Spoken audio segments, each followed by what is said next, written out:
पंडित शिव कुमार शर्मा और उस्ताद शफात अहमद खान की संतूर और तबले पर जुगलबंदी से प्रेरित यह कविता साबरमती एक्सप्रेस के A6 कोच में कथित रूप से घटित घटना के बारे में है।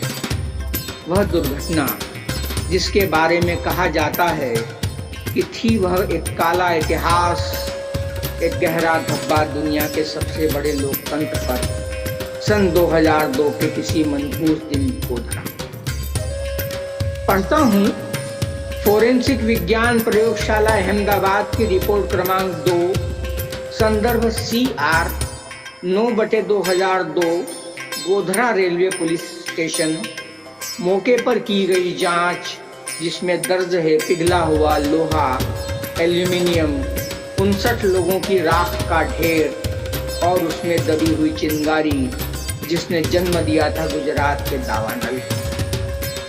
बहुत से तथ्य, निष्कर्ष और अनुमान दर्ज हैं उस रिपोर्ट कि 60 लीटर अति ज्वलनशील तरल पदार्थ आया होगा कहां से। कोच के पूर्वी भाग से पश्चिम की तरफ फैली होगी लपटें, किस तरह झुलसे होंगे आदमी, औरतें और बच्चे। रिपोर्ट में दर्ज है यह सब। बहुत से तथ्य दर्ज हैं उसमें, लेकिन जो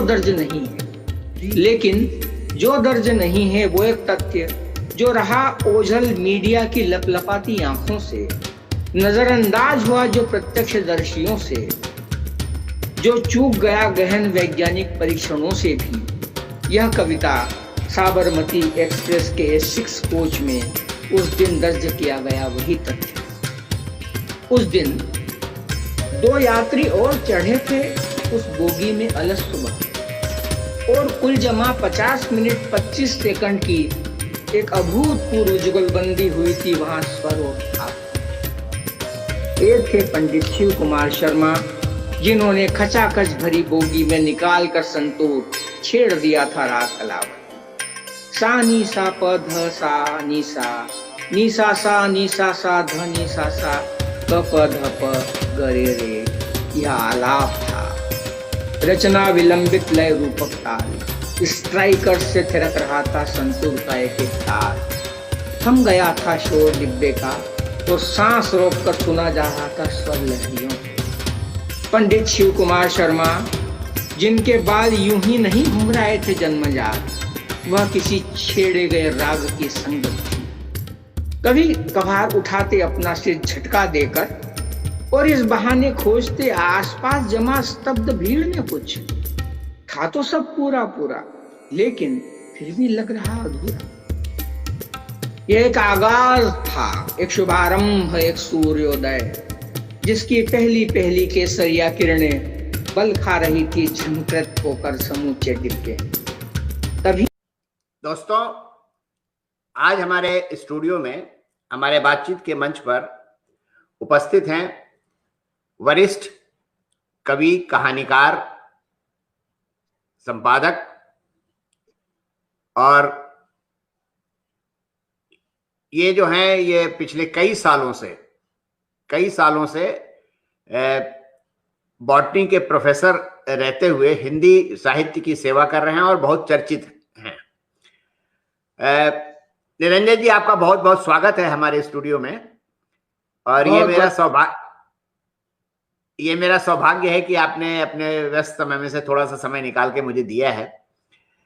मैं आपके बारे में थोड़ा सा अपने दोस्तों पर जो लोग हैं उनको मैं बता देता हूं कि निरंजन जी का जन्म जो है वो 1960 में हुआ, उज्जैन मध्य प्रदेश में। और इन्होंने विक्रम विश्वविद्यालय उज्जैन से MSc किया, PhD किया, वनस्पति शास्त्र जिसको बॉटनी बोलते हैं। और हिंदी साहित्य में भी इन्होंने अच्छे मुकाम हासिल किए हैं।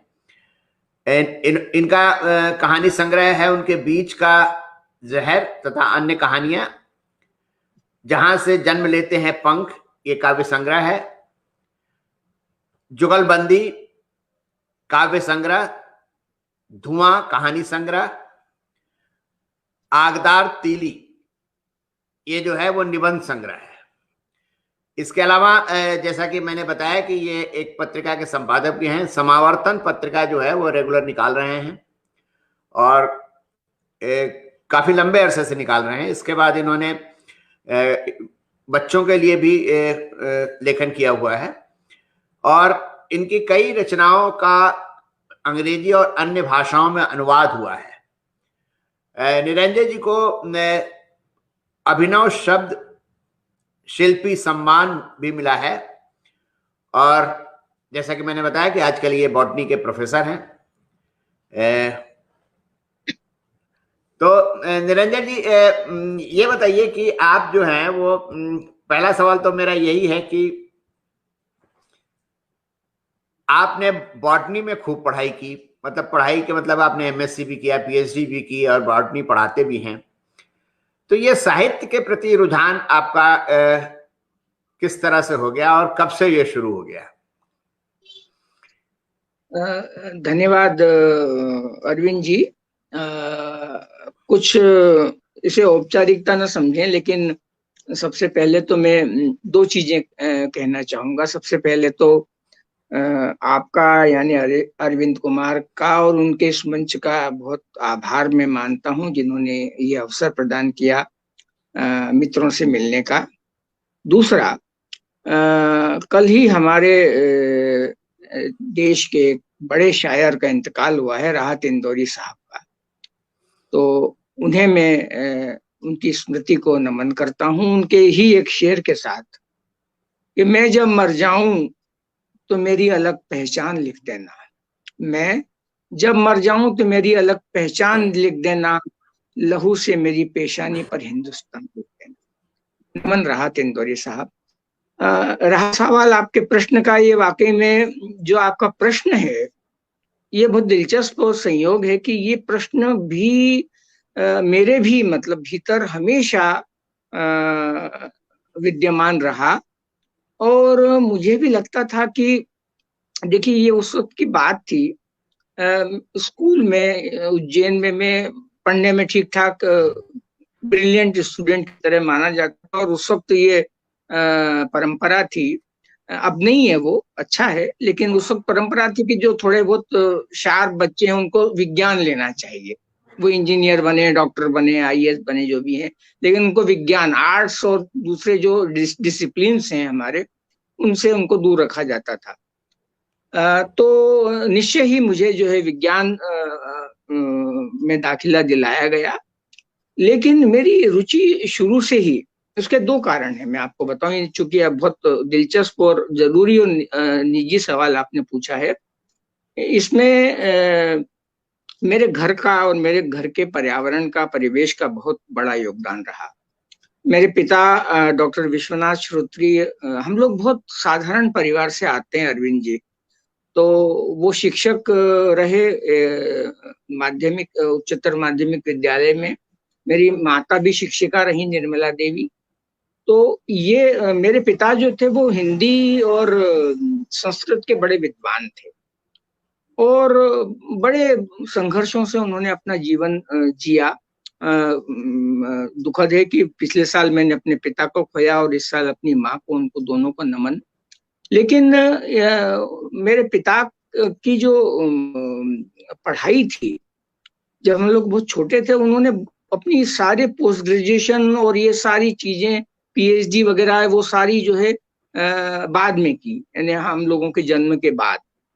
तो मुझे याद है कि वो सुबह सुबह जो है, जब हिंदी में एमए कर रहे थे या संस्कृत में एमए कर रहे थे या पीएचडी कर रहे थे, बाद में तो सुबह 4 बजे उठकर वो पूरे घर में, छोटा सा घर था 2 कमरों का, तो उसमें हम लोग उनके साथ ही कभी कभी नींद में जाग जाते थे और वो महादेवी की पंक्तियां गुनगुना रहे हैं जोर जोर से कि ओ नभ की दीपावलियों तुम पल भर को बुझ जाना, मेरे प्रियतम को भाता है तम के पर्दे में आना।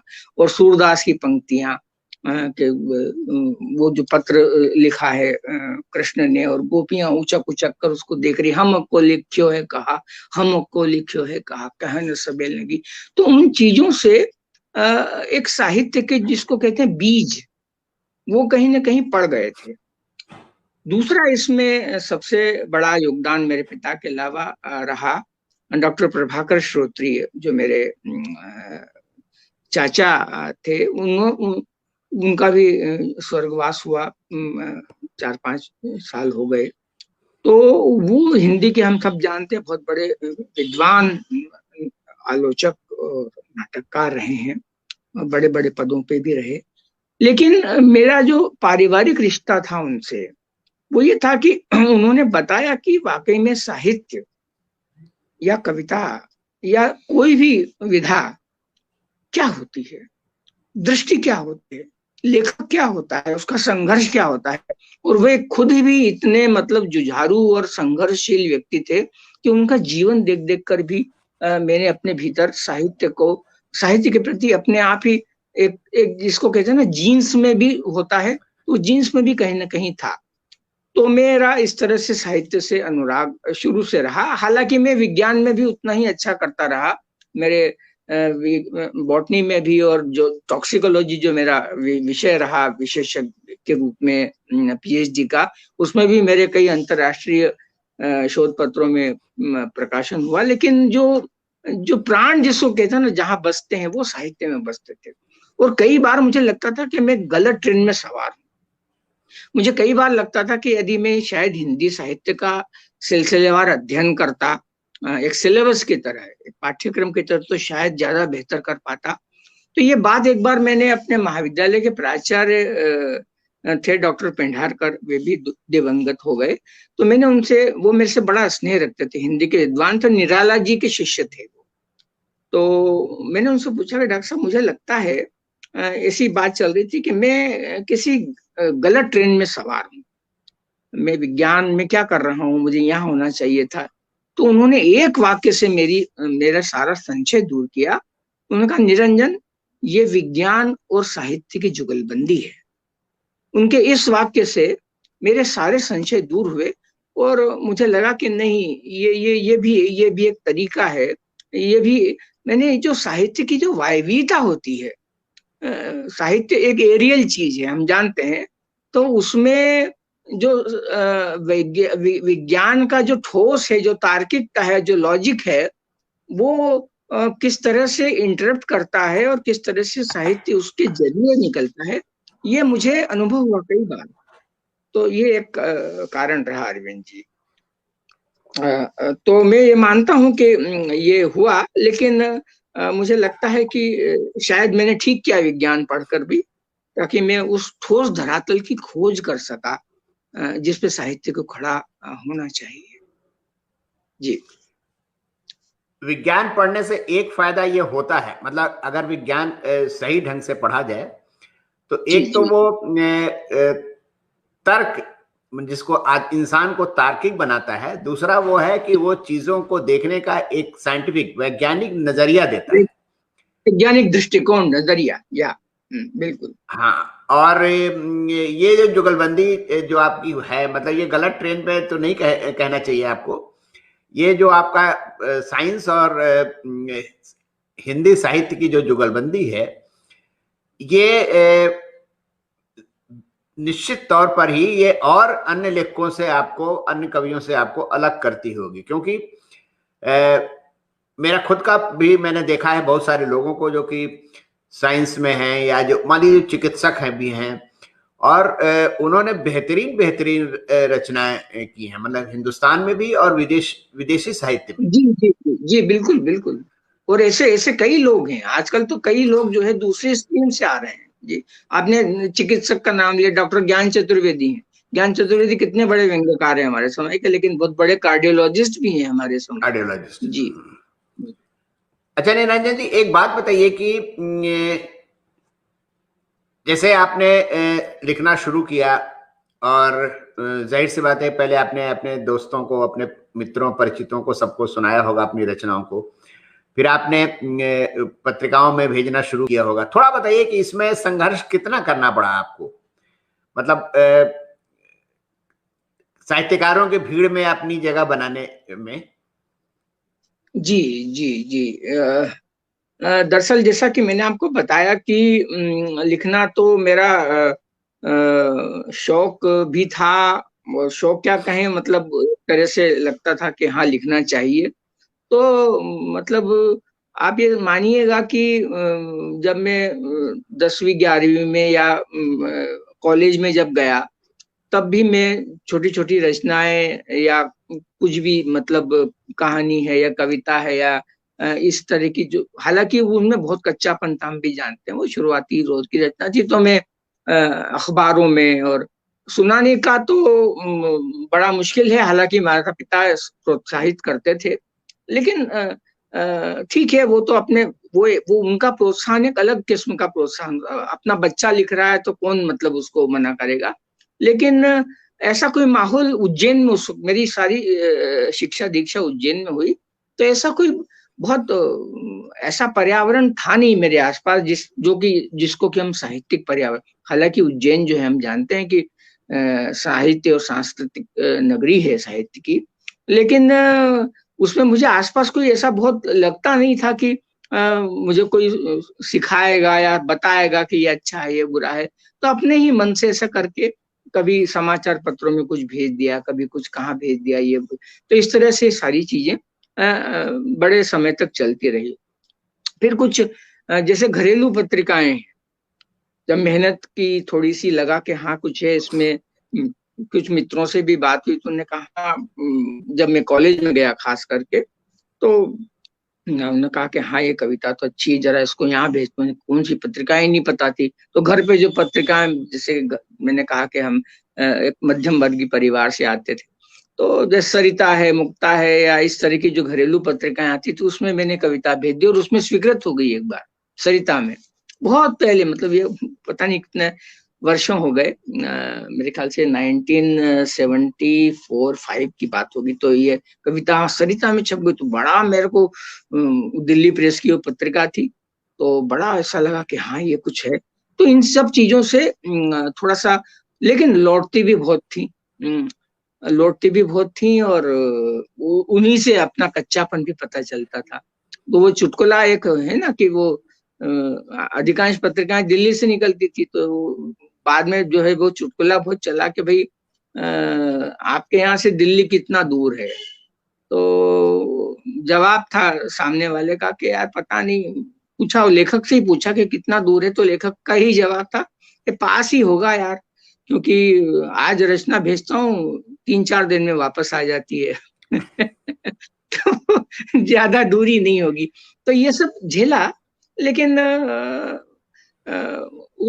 प्रोत्साहन भी मिला और संपादकों ने भी जो स्पेस देना था। 1980 में मेरी पहली कहानी धर्मयुग में प्रकाशित हुई और उसके लिए स्वीकृत हुई वो, और धर्मेश भारती जब उसके संपादक थे, और उससे मुझे बहुत प्रेरणा भी मिली और बहुत उत्साहवर्धन भी हुआ। धर्मयुग हिंदुस्तान तो उस वक्त, मतलब हमारे उस दशक की जिसकी मैं बात कर रहा हूँ, बहुत बड़ी पत्रिका होती थी। तो उसमें मेरी धर्मयुग में लगातार 3 कहानियां छपी, तो उससे भी मुझे लगा कि हाँ कहानी में मैं कुछ कर सकता हूँ। और फिर बाद में कविताएं मेरी जो है मैं लिखता था और इधर उधर छुटपुट छपती भी थी। लेकिन 1987 के आसपास मेरी कविता हंस में छपी पहली बार, राजेंद्र यादव जी के संपादन में, और अर्चना वर्मा उस वक्त कविताएं देखती थी, तो उन्होंने मेरी 2 कविताएं हंस में छापी। उससे मुझे फिर लगा कि हाँ, और फिर प्रभाकर जी ने भी उन कविताओं को जब पढ़ा तो कहा कि यार निरंजन, मैं तुम्हें एक सामान्य किस्म का कवि समझता था, और मैं तुम्हें ऐसे ही पारिवारिक रिश्तों के कारण कह देता, हाँ बाबू बाबू बोलते थे, हाँ बाबू लिखो बेटा, बहुत अच्छी बात है, ये है।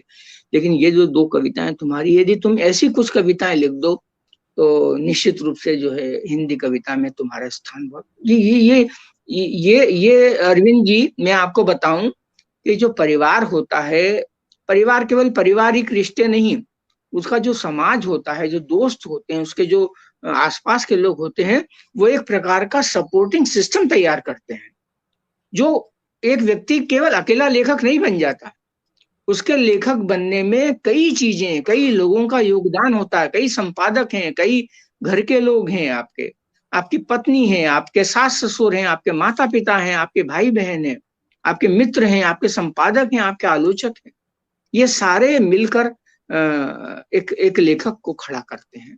तो ये लगातार फिर हुआ, और फिर जब इतनी सब चीजें हो गई तो फिर वो रास्ता थोड़ा सा आसान सा होता गया। और फिर निरंतर ये जो है, हालांकि मैं बहुत ज्यादा कविता नहीं, अभी आप देखेंगे कि मेरे इतने सालों से कविता लिखने के बावजूद मेरे केवल 2 कविता संग्रह प्रकाशित हैं, और मैं बहुत ज्यादा कविताएं लिखता नहीं हूँ, और प्रकाशन में भी उतनी, उसको आप मेरा प्रमाद आलस्य भी कह सकते हैं, लेकिन मुझे लगता है कि हमेशा इसी संशय में मैं घिरा रहता हूँ कि पता नहीं ये संशय है, ये संशय बहुत जरूरी संशय है, हालांकि मुझे लगता है हर लेखक के भीतर होना चाहिए।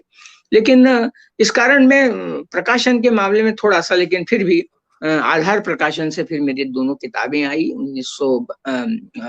2002 में, जहां से जन्म लेते हैं पंख, ये वो है, और दूसरी आई थी जुगलबंदी, ये भी आधार प्रकाशन से आई थी, और इन दोनों, ये 2008 में आई थी, जिसकी कविता जुगलबंदी, जिसका पाठ आज मैं करूंगा। इन दोनों का ब्लर्ब जो है, जहां से जन्म लेते हैं पंख का ब्लर्ब जो है, हमारे समय के बड़े लेखक उदय प्रकाश जी ने लिखा, और जुगलबंदी का ब्लर्ब स्मृति शेष, हमारे समय के एक बहुत बड़े लेखक विष्णु खरे जी ने लिखा। और भी मेरी किताबों के ब्लर्ब जो है वो राजेश जोशी ने लिखे, विष्णु नागर जी ने लिखे, तो निबंध के या कहानियों के, तो उनसे एक वो भी बल भी मिला। तो मेरा यही कहना है कि ये सारे लोग जो है मिलकर आपको खड़ा करते हैं, ये वो सपोर्टिंग सिस्टम तैयार करते हैं जो लेखक को लेखक बनाता ही नहीं है, उसको आगे तक जीवित रखता है। जब सुशांत सिंह राजपूत की मृत्यु हुई थी, हमारे फिल्म का अभिनेता की, तो मेरा यही सवाल था, एक लाइव में मैंने पूछा था कि वो सपोर्टिंग सिस्टम कहाँ गया, जो एक ऐसे ऐसे ऐसे प्रज्ञावान, एक प्रतिभाशाली लेखक को फांसी पे लटका देता है। कोई उसको बताने वाला नहीं, कोई समझाने वाला नहीं, कोई परिवार नहीं, कोई समाज नहीं। ये जो लेकुना है, ये जो कमी है, ये खलती है, ये सपोर्टिंग सिस्टम, ये आधार होना बहुत आवश्यक है। जी चलिए, आप तो काफी इस मायने में भाग्यशाली थे कि आपके परिवार में ही प्रभाकर सुरती जी थे और बहुत बड़े आलोचक थे। जी जी जी, जी। लेकिन कई बार ये देखा गया है कि जब कोई नया कवि या नया कहानीकार कोई अपनी रचना लिखता है और वो उसके मन में एक लालसा तो होती है, एक इच्छा तो होती है कि हमारे शहर के साहित्यकार से उसको दिखाया जाए, उससे राय ली जाए। और आमतौर पर यह देखा जाता है कि सपोर्ट सिस्टम, तो आपने बात सही कही, लेकिन कुछ ऐसे लोग भी होते हैं जो कहते हैं अरे यार ये तुमने क्या लिख दिया, ये तो एकदम कूड़ा है। तो जी जी, बिल्कुल सही कह रहे हैं, बिल्कुल सही कह रहे हैं। तो ऐसी स्थिति का सामना आपको करना पड़ा? हाँ, बिल्कुल करना पड़ा। लेकिन जो सबसे, देखिए अरविंद जी, मैं बताता हूं कि एक आलोचक, एक सजग आलोचक हर लेखक के भीतर होता है, और होना चाहिए। जब तक वो एक सजग आलोचक उस लेखक के भीतर नहीं होगा, वो बड़ा लेखक बन नहीं सकता। तो सबसे पहले तो जब वो जो फाइनल ड्राफ्ट होता है किसी भी रचना का, कविता हो, कहानी हो, नाटक हो, कुछ भी हो, वो उस भीतर बैठे आलोचक के थ्रू होके ही फाइनल होता है। और यदि वो हो जाता है और उसको क्योंकि देखिए आपने जो कहा ना कूड़ा शब्द, तो ये कूड़ा शब्द कोई सहृदय आलोचना की भाषा नहीं है। इसके पीछे द्वेष हो सकता है, प्रतिस्पर्धा हो सकती है, षड्यंत्र हो सकता है, कुछ भी हो सकता है। तो ये सारी चीजें भी समझने वाली बात है, और ये मेरे समय में हुई। कई लोगों ने कहा कि अरे यार ठीक है, बाद में मुझे कारण भी समझ में आया कि ऐसा क्यों कहा जा रहा था। लेकिन बहुत अच्छी बात अरविंद जी ये हुई इन दिनों, खास करके 2010 के बाद में, कि सोशल मीडिया आ गया। और सोशल मीडिया आने के बाद में जो संपादकों का जो एक मोनोपोली थी, जिसको कहते हैं कि एक लेखक की सबसे बड़ी जो छटपटाहट होती है वो यही होती है कि जो भी उसने लिखा है वो किस तरह से लोगों तक पहुंचे। अब वो पहुंचेगा प्रकाशन के थ्रू, उसमें 4 महीने, 6 महीने, 8 महीने लगेंगे, साल 2 साल लगेंगे, लेकिन आज ये फेसबुक पे, ट्विटर पे या कहीं भी जो है वो ब्लॉग में या इंटरनेट के थ्रू आज उसने कविता लिखी है, कहानी लिखी है, कुछ भी लिखा है अपना, वो उसको डालता है। और ये बात सही है कि उसमें भी मैत्री निभाई जाती है, मित्रता निभाई जाती है, उसमें भी सारे जो है चीजें होती हैं, लेकिन फिर भी एक व्यापक समाज के सामने, जिसको कि हम पाठक समाज, आखिरकार एक लेखक को जिंदा कौन रखता है? केवल पाठक वर्ग। यदि पाठक वर्ग नहीं होगा तो लेखक जिंदा नहीं रह सकता। तो एक एक एक वृहद पाठक वर्ग जरूर जो है इस सोशल मीडिया ने आज के समय में जुटाया, जो हमारे जब हमने लिखना शुरू किया था तब नहीं था। तो ये एक प्लस पॉइंट है इस समय, खास करके जो युवा लेखक हैं, या उनके लिए एक अच्छा ये आयाम है कि आज इंटरनेट उनके साथ में, जो उनको तुरंत जो है अभिव्यक्त करने की जोखिम उठाता है। आप जो पत्रिका निकाल रहे हैं, ये तो रेगुलर निकल रही है, मैं देख रहा हूँ कि रेगुलर निकल रही है। जी, तो एक तो मेरे दिमाग में बात आई है कि ये पत्रिका निकालने का जोखिम आपने क्यों उठाया? क्योंकि पत्रिका निकालना तो बहुत मुश्किल काम है। दरअसल मैं इसके बारे में थोड़ा सा बता दूं, उससे पहले मैं जो है ये पत्रिका दिखाना चाहूंगा, समावर्तन। हाँ जी, ये पत्रिका पिछले 13 वर्षों से लगातार निकल रही है। ये मैं नहीं निकाल रहा, मैं तो इसका संपादक हूँ, मुख्य संपादक कह लीजिए।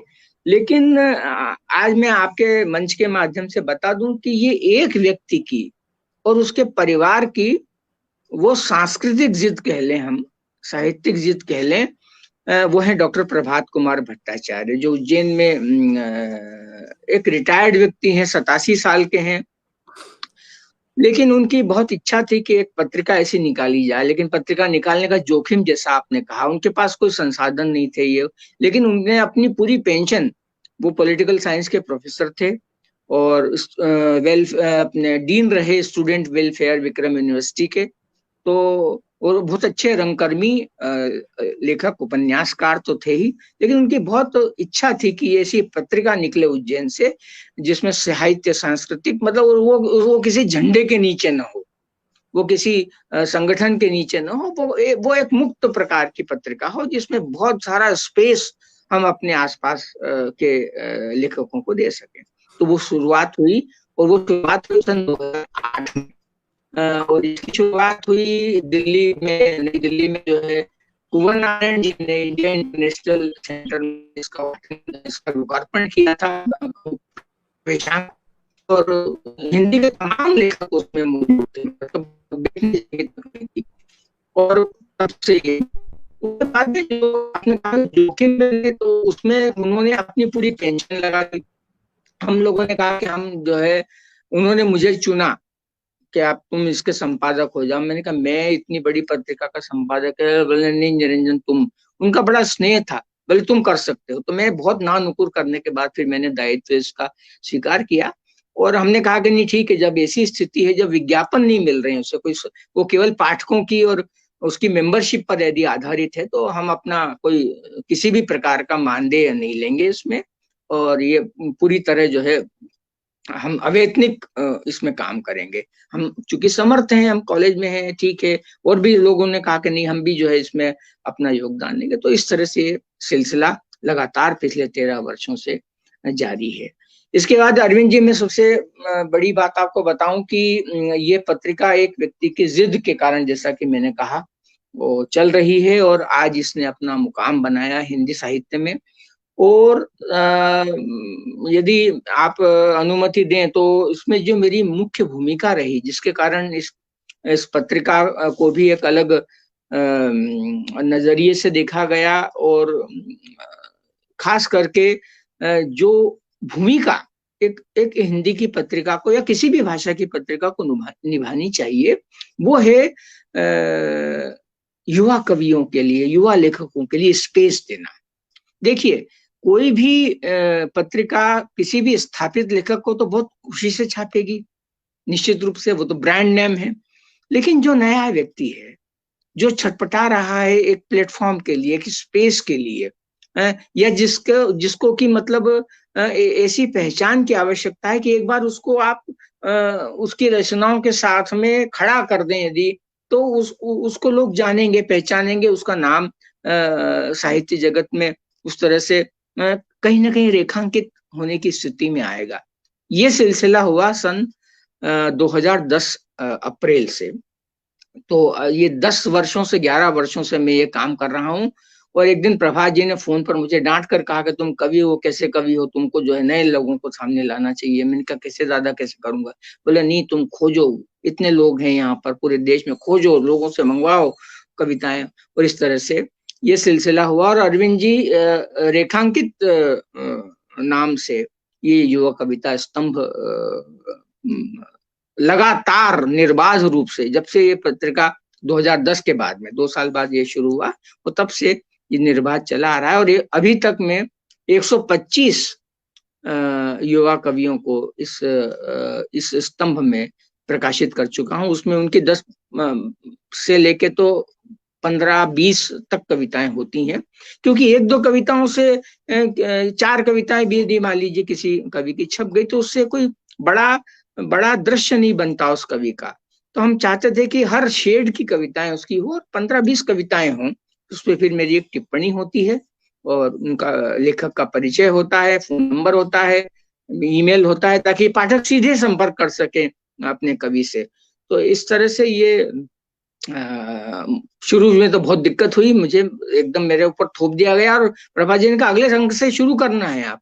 तो जैसे तैसे मैंने आसपास के अपने कस्बे के जो भी मुझे लगता था कि हाँ इनकी कविताओं में पोटेंशियल है, तो उनकी कविताओं को शुरू में छापा। फिर बाद में जब ये थोड़ा सा स्थापित हुआ तो आज ये स्थिति अरविंद जी की, आज यदि मेरे पास पत्रिका में कोई रेखांकित कवि अपनी रचनाएं भेजेगा तो 1.5 वर्ष तक तो मैं नहीं छाप पाऊंगा, इतनी स्वीकृत रचनाओं का अंबार लगा हुआ है। तो ये सब हुआ और इसके लिए मुझे लगता है कि प्लेटफॉर्म देने को, और ये समावर्तन यदि पत्रिका कर रही बहुत अच्छी बात है, लेकिन मेरा तो ये मानना है कि हर विधा में और हर पत्रिका, एक बार ममता कालिया जी बोली कि तुम ये कविता में काम कर रहे हो, कहानी भी क्यों नहीं करता कोई? तो मैंने कहा कहानी के लिए तो अब आप प्रेरित, आप कथाकार हैं, इतनी बड़ी कथाकार हैं देश की, आप कहिए कि कोई करे इसमें। तो ये बात थी। तो दूसरों, अब आज ही मैंने विष्णु नागर जी का एक फेसबुक स्टेटस देखा जिसमें उन्होंने बहुत अच्छी बात कही, जब उन्होंने शुक्रवार के संपादन को लेकर अपने अनुभव साझा किए थे कि दूसरों की श्रेष्ठ रचना छापने का जो सुख होता है वो एक इतना सृजनात्मक सुख होता है कि वो अपनी रचना छपवाने से ज्यादा बड़ा सुख होता है संपादक के लिए। तो ये स्पेस जो है, ये देना जो है बहुत जरूरी है युवा लेखकों के लिए हमारे, वो चाहे किसी भी विधा के हों। तो मुझे लगता है कि इस माध्यम से मैं ये काम कर पाया, क्योंकि ये पत्रिका जो है केवल अपने बूते पर कोई विज्ञापन, 2-4 विज्ञापन मिल जाते हैं, सरकारी कोई विज्ञापन मिलते नहीं है। तो इसी तरह से ये तमाम सीमित संसाधनों और केवल एक प्रतिश्रुति के कारण और एक जिद के कारण ये पत्रिका लेकिन चल रही है, लगातार 13 वर्षों से चल रही है। अभी एक बात जैसे आपने कही कि और ये बात सच भी है वैसे कि सोशल मीडिया के आने के बाद से लोगों को लिखने की स्वतंत्रता मिल गई है और इसीलिए कहा भी जाता है कि सोशल मीडिया ने एक साहित्य और संस्कृति की दुनिया में एक लोकतंत्र स्थापित किया है। लेकिन एक सवाल है, और हमारे मित्र यहाँ पर मदन कश्यप भी यहाँ पर हैं मौजूद, उन्होंने भी ये सवाल किया है जी कि लेकिन साहित्य की दुनिया में संपादक की तो बहुत ज्यादा भूमिका होती है, क्योंकि कई बार ऐसा होता है, मैंने भी देखा है कि लोग अभी बैठे हैं, बातचीत कर रहे हैं और थोड़ी देर बाद उनकी एक कविता आ जाएगी फेसबुक वॉल पे, कच्चा ड्राफ्ट होगा और उस पर मान लीजिए 15-20 लाइक, 2-4 कमेंट आ जाते हैं और वो सोचते हैं कि वाह कविता तो मेरी बहुत शानदार हो गई। अब तो जो मेहनत करनी चाहिए, जो शब्द पर, जो बिंब पर, जो विचार पर, वो तो एक संपादक के बगैर मुश्किल है, और क्वालिटी तो उससे फर्क पड़ती ही होगी।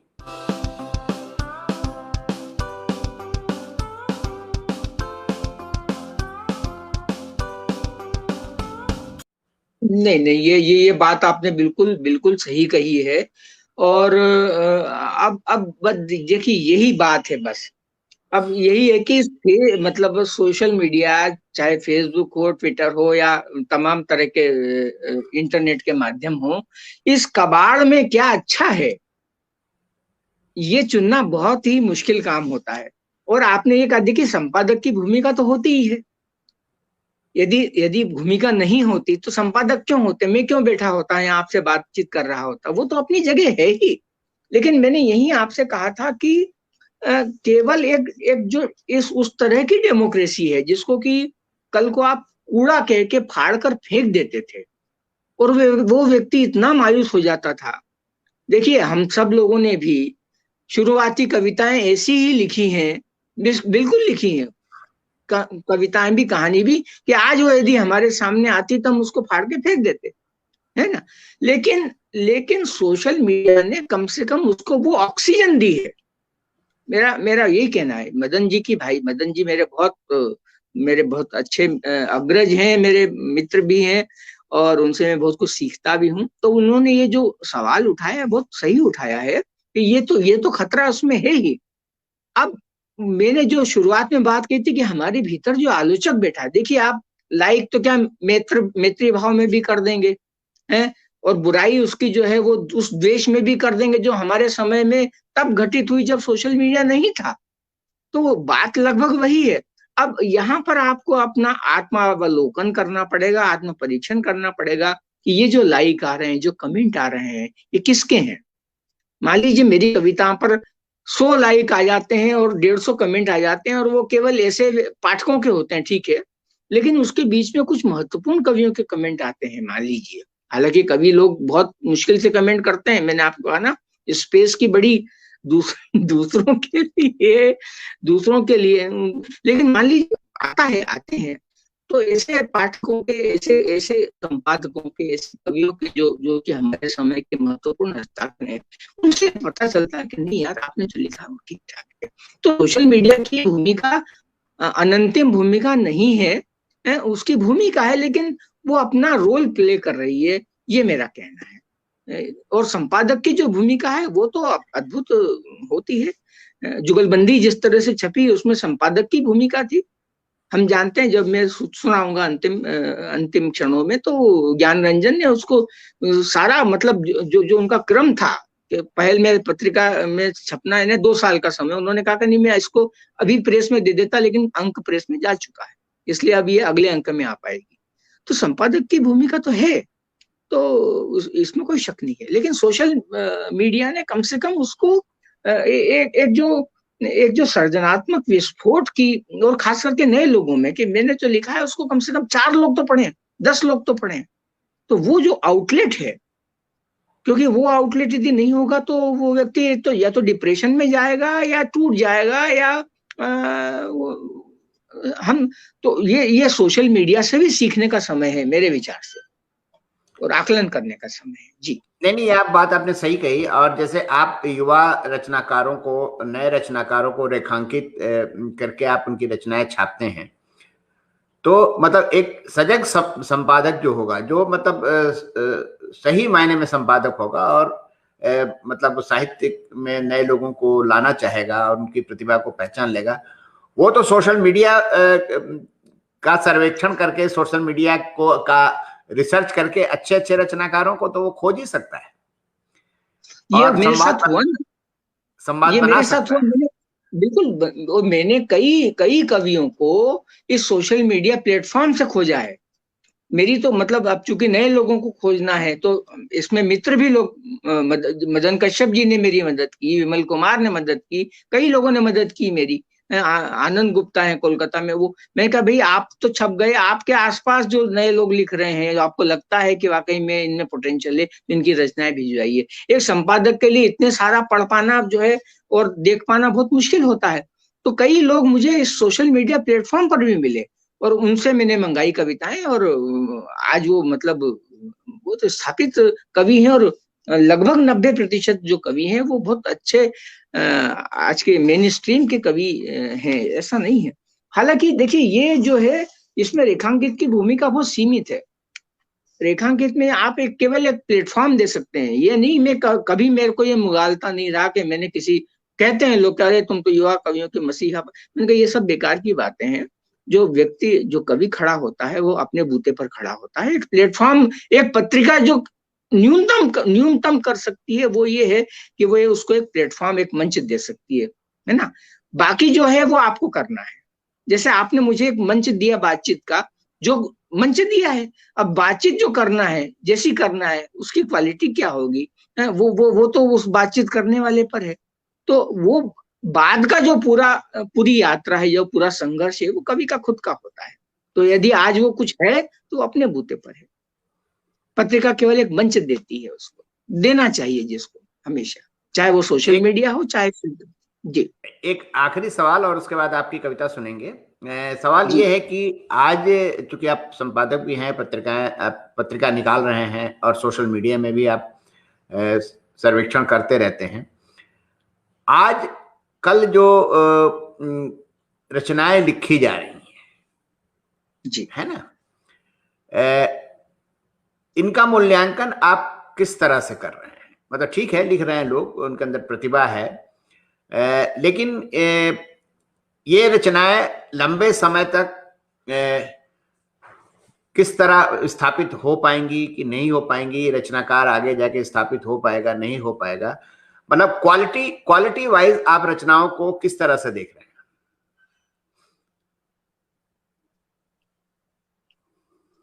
नहीं, ये आपने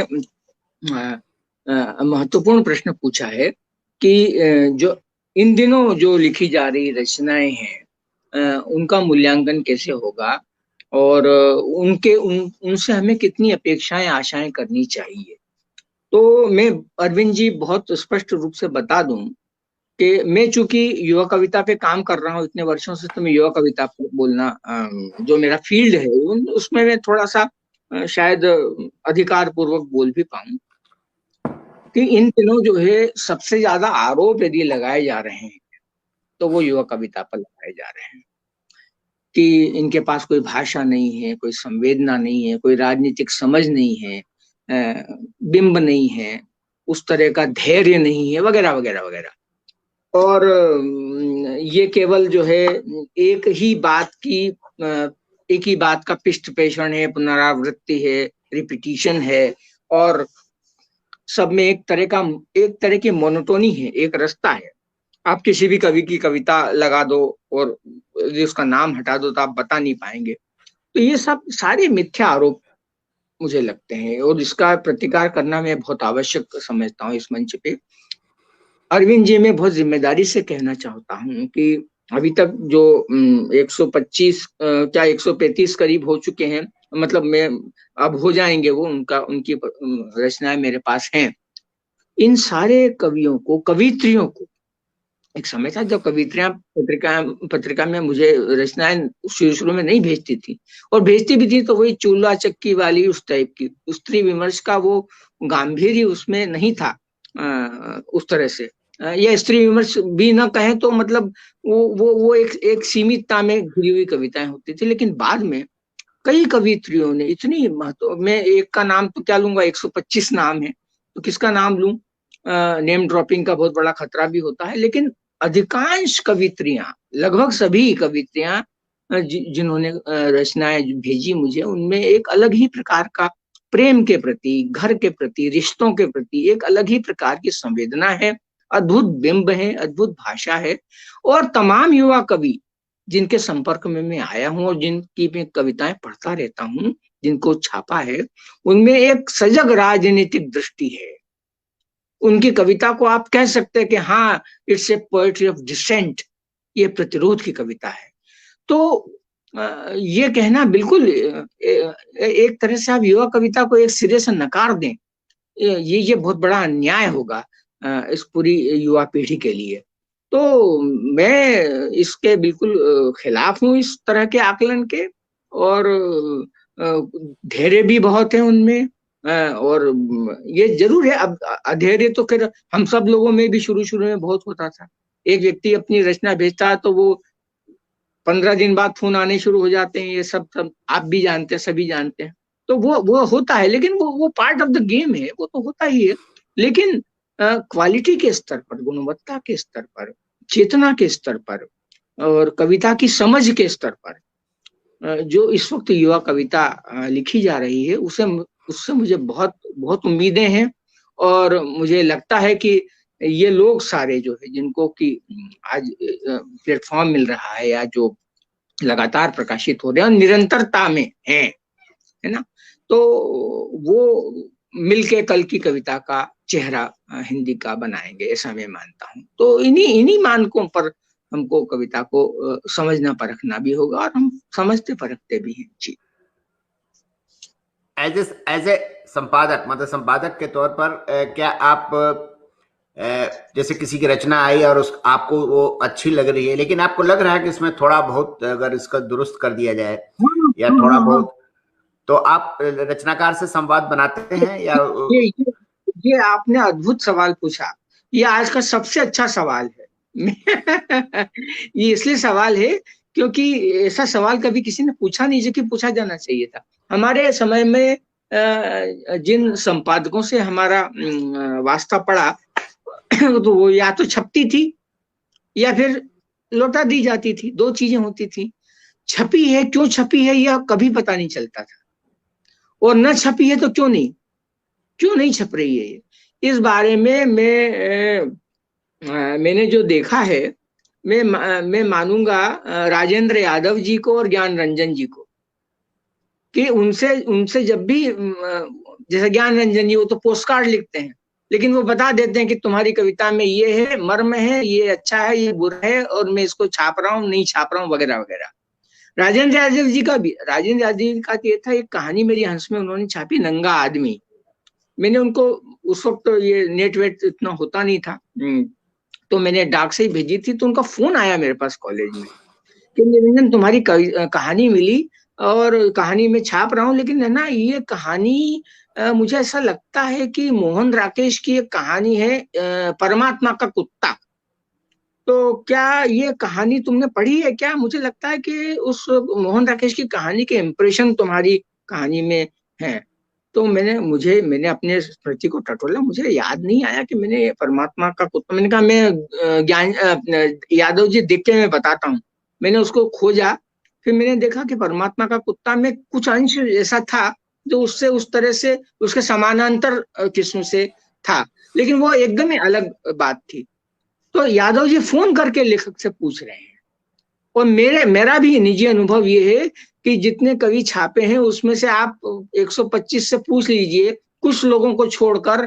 कई बार ये हुआ, कामा कहाँ लगना है, हलंत कहाँ लगना है, ये पंक्ति ठीक, देखिए संपादन का अधिकार तो संपादक के पास है, लेकिन यदि आप एक शब्द भी उसमें परिवर्तन उसका करते हैं, तो ये लेखक का, कवि का भी हक है कि वो जाने कि क्या परिवर्तन उसकी रचना में किया जा रहा है। तो उससे अब चूंकि बाद में 2010 के बाद में तो नेट और मोबाइल और ये सारी सुविधाएं आ गई थी, तो मैं मैसेज करके, फोन करके, ये करके कई कवियों से लंबी लंबी बातें हुई हैं, और उनमें आमूल चूल परिवर्तन भी कुछ कविताओं में हुए हैं। तो ये संवाद जो है, ये बहुत दिलचस्प अनुभव होता है संपादक का भी और कवि का भी। तो जो भी परिवर्तन यदि हुए हैं, किए हैं, तो ऐसा नहीं कि मैंने एक लाइन काट दी बस ना, भाई ये यार इससे जो है ये, यदि ये पंक्ति न रहेगी तो शायद कविता और पावरफुल हो जाएगी। तो वो फिर सोचता है, मैं बताता हूँ सर आपको, बोले हाँ सर आप ठीक कह रहे हैं, ये आप ठीक नहीं कर रहे हैं, मेरा ये कहना है। तो मैं फिर उस हिसाब से सोचता हूँ। तो ये सारा जो परस्पर संवाद है, जो द्विमार्गी संवाद है, बाई डायरेक्शनल, ये गायब हो गया है इन दिनों, नहीं है ये होना चाहिए। तो ये आपने बहुत अच्छा सवाल पूछा। तो ये मेरी कोशिश होती है कि मैं करूं, और करता हूं मैं ये। जी, ये बहुत बढ़िया है, क्योंकि बिना संवाद के तो आप किसी को ग्रूम नहीं कर सकते ना, ग्रूम करने में बहुत मुश्किल होता है। बहुत मुश्किल है, बहुत मुश्किल है। जी जी जी। अच्छा, आपकी एक कविता है जुगलबंदी, जो जिसके बारे में काफी चर्चा हुई किसी जमाने में भी, और उस पर लोगों ने कुछ विवाद भी खड़ा किया। फिर बाद में वो काफी प्रसिद्ध कविता साबित हुई, उस पर कई लोगों ने लिखा, उदय प्रकाश वगैरह ने भी उस पर टिप्पणी की। जी मैं जी जी चाहूंगा कि आज हमारे दोस्तों को और हमको वो कविता आप सुनाइए। जी। बिल्कुल। मैं चाहता भी था, क्योंकि कई लाइव प्रोग्राम में इसकी मांग हुई थी, लेकिन वो थोड़ी सी चूंकि लंबी कविता है, और ये कविता पहल में जैसा कि मैंने बताया, पहल 79 में छपी थी, और ज्ञान रंजन ने इसको तुरंत, मतलब पूरे क्रम को तोड़कर छापा था।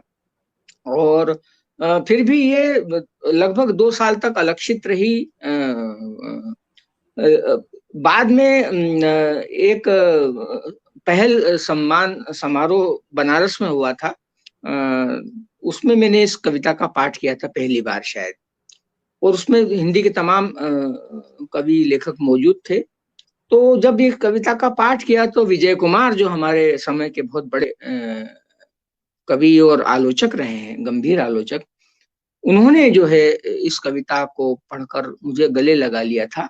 और बाद में नया ज्ञानोदय मई 2007 में उन्होंने एक लंबी टिप्पणी लिखी थी, जिस पर बाद में बहुत विवाद हुए कि आपने एक नए लेखक के बारे में इतना जाना। तो उन्होंने तो ये तक लिख दिया था कि इस कविता की दहलीज पर आने वाली आलोचना सांकल बजा रही है। इस कविता की दहलीज पर आलोचना का नया शास्त्र सांकल बजा रहा है। इस तरह की, मतलब इतना बड़ा आलोचक यदि लिखे, तो उस वक्त तो युवा कवि ही थे, तो व्यक्ति का दिमाग खराब हो जाए। लेकिन वो उसके बाद में चर्चा में आई, और उसके लिए फिर उदय प्रकाश जी ने बहुत बड़ी टिप्पणी लिखी एक ब्लॉग में, कि ये कविता जो है वो अमन का राग शमशेर की जो कविता है उसका स्मरण दिलाती है, और वगैरह वगैरह।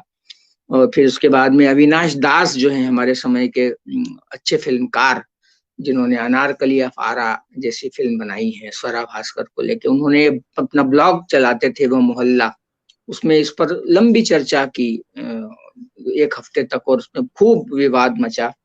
उसके बाद में जब ये और चर्चित हुई, तो राजेंद्र गुप्त, जो हमारे समय के अच्छे अभिनेता भी हैं, रंगकर्मी भी हैं, उन्होंने इसका पाठ जो है मुंबई में चौपाल में किया, उनका एक कार्यक्रम होता है। तो इस तरह से ये चर्चित हुई। तो मैं इसका पाठ करना चाहूंगा। शायद 7-8 मिनट लगेंगे। तो और पहली बार मैं किसी लाइव पर ये पाठ कर रहा हूँ, लेकिन केवल एक कविता पढ़ूंगा, और तब आपसे अनुमति ठीक है, लूंगा। ठीक है, ठीक है, जुगल ठीक है, हाँ, ठीक है जुगलबंदी। जी। पंडित शिव कुमार शर्मा और उस्ताद शफात अहमद खान की संतूर और तबले पर जुगलबंदी से प्रेरित यह कविता साबरमती एक्सप्रेस के A6 कोच में कथित रूप से घटित घटना के बारे में है। वह दुर्घटना जिसके बारे में कहा जाता है कि थी वह एक काला इतिहास, एक गहरा धब्बा दुनिया के सबसे बड़े लोकतंत्र पर सन 2002 के किसी मनहूस दिन गोधरा में। पढ़ता हूं फोरेंसिक विज्ञान प्रयोगशाला अहमदाबाद की रिपोर्ट क्रमांक 2, संदर्भ CR 9/2002, Godhra railway police station, मौके पर की गई जांच, जिसमें दर्ज है पिघला हुआ लोहा, एल्यूमिनियम, 59 लोगों की राख का ढेर, और उसमें दबी हुई चिंगारी जिसने जन्म दिया था गुजरात के दावानल को। बहुत से तथ्य, निष्कर्ष और अनुमान दर्ज हैं उस रिपोर्ट में कि 60 लीटर अति ज्वलनशील पदार्थ, 60 लीटर अति ज्वलनशील तरल पदार्थ आया होगा कहां से? कोच के पूर्वी भाग से पश्चिम की तरफ फैली होगी लपटें, किस तरह झुलसे होंगे आदमी, औरतें और बच्चे। रिपोर्ट में दर्ज है यह सब। बहुत से तथ्य दर्ज हैं उसमें, लेकिन जो दर्ज नहीं है वो एक तथ्य जो रहा ओझल मीडिया की लपलपाती आंखों से, नजरअंदाज हुआ जो प्रत्यक्षदर्शियों से, जो चूक गया गहन वैज्ञानिक परीक्षणों से भी, यह कविता साबरमती एक्सप्रेस के 6 कोच में उस दिन दर्ज किया गया वही तथ्य है। उस दिन 2 यात्री और चढ़े थे उस बोगी में अलस सुबह, और कुल जमा 50 मिनट 25 सेकंड की एक अभूतपूर्व जुगलबंदी हुई थी वहां स्वर और थाप की। एक थे पंडित शिव कुमार शर्मा, जिन्होंने खचाखच भरी बोगी में निकाल कर संतूर छेड़ दिया था राग कलावती। सा नी सा प ध सा नी सा नी सा सा ध नी सा सा ग प ध प ग रे रे, यह आलाप था। रचना विलंबित लय रूपक ताल, स्ट्राइकर से थिरक रहा था संतूर का एक एक तार। थम गया था शोर डिब्बे का और सांस रोककर सुना जा रहा था स्वर लहरियों को। पंडित शिव कुमार शर्मा, जिनके बाल यूं ही नहीं घुंघराए थे जन्मजात, वह किसी छेड़े गए राग की संगत थी। कभी कभार उठाते अपना सिर झटका देकर और इस बहाने खोजते आसपास जमा स्तब्ध भीड़ में कुछ। था तो सब पूरा पूरा, लेकिन फिर भी लग रहा अधूरा। यह एक आगाज था, एक शुभारंभ, एक सूर्योदय, जिसकी पहली पहली केसरिया किरणें बल खा रही थी झंकृत होकर समूचे डिब्बे में। तभी ठीक 14 मिनट 43 सेकंड बाद प्रकट हुआ वह दूसरा यात्री, मुस्कुराते हुए एक देवदूत की तरह, उस्ताद शफात अहमद खान। खेल रहे थे मानो छुआ छाई, खेल रहे थे मानो छुपा छाई कि देखें बच्चों कितना बजा लेते हो बगैर मेरे। निकाले तबले कपड़े के बैग से और बगैर ठोंक पीट के शुरू हो गई उंगलियां। ती तीना धीना धीना, ती ती नाना धी धी नाना धी धी नाना, ती ती नाना धी धी नाना धी धी नाना, ती ती नाना धाधा तिरकिट धाधा तिरकिट। एक सुहागन जो भूली मांग भरना की सूनी मांग में बिछ गई थी सूरज की सारी लालिमा, और दीप्त हो उठा चेहरा कलावती का एक अपरिभाषित गरिमा में। यह पहली जुगलबंदी थी संतूर और तबले की। ठीक 25 मिनट 20 सेकंड बाद जब थमी उंगलियां, तब भी जारी थी स्वर लहरियां होकर परावर्तित दीवारों और छतों से डिब्बे की, लौट रही होकर दुगनी बैठ चुकी थी हर हृदय हर मस्तिष्क में। चूंकि इस समय संसार का सबसे अलौकिक स्थल था S6 कोच, चूंकि वह नहीं था बाजार, इसलिए कमर्शियल ब्रेक भी नहीं था। शुरू हो गया संवाद फिर उंगलियों की भाषा में।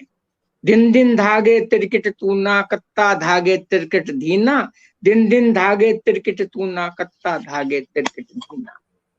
राग था कलावती ही, रचना मध्य लय एक ताल। कोई नहीं जानता था पूर्णत्व की परिभाषा, मगर सब महसूस रहे थे कि हाँ यही है, यही है, शायद शायद नहीं बिल्कुल यही, 100%। राग कलावती मध्य लय एक ताल छेड़ रखा था पंडित शिव कुमार शर्मा ने, जो पैदा हुए जम्मू में, रचाया संगीत अपनी शिराओं में 5 वर्ष की उम्र से ही। अपने पिता पंडित उमा दत्त शर्मा और गुरु बनारस के पंडित बड़े रामदास जी की छाह में। संतूर के साथ वह अकेला योद्धा लड़ता रहा संगीत के पंडों और उनके दंभ से। It was an intensive lonely battle against the rigid orthodoxy which had declared Santoor as totally unsuitable to the demand of Indian classical music, किसी ने कहा था। टकराती है आंखें अचानक दोनों उस्तादों की, भरी हुई कूट भाषा से भरने लगती है चौकड़ी कलावती द्रुत लय 3 ताल में 16 मात्राओं के साथ। धा धिन धिन धा धिन धिन धा तिन तिन ता धिन धिन धा, ना धिन धिन ना धिन धिन ना तिन तिन ना ता धिन धिन ना। साबरमती भी क्या दौड़ रही थी, कभी तेज तो कभी धीमी, कभी मध्य तो कभी द्रुत लय में, संगत बिठाती स्वरों से जो गूंज रहे थे S6 कोच में। पटरियां बदलते वक्त हो जाती धीमी, आवाज कम से कम कि टूटे न लय जुगलबंदी की। बेसुध थे यात्री उस कोच के, सूरदास की गोपियों की तरह। बीड़ियां बुझ चुकी थीं कब की, सूख चुकी थी पूड़ियां हाथों में ही, और दुबक गई थी अचार की गंध एक कोने में।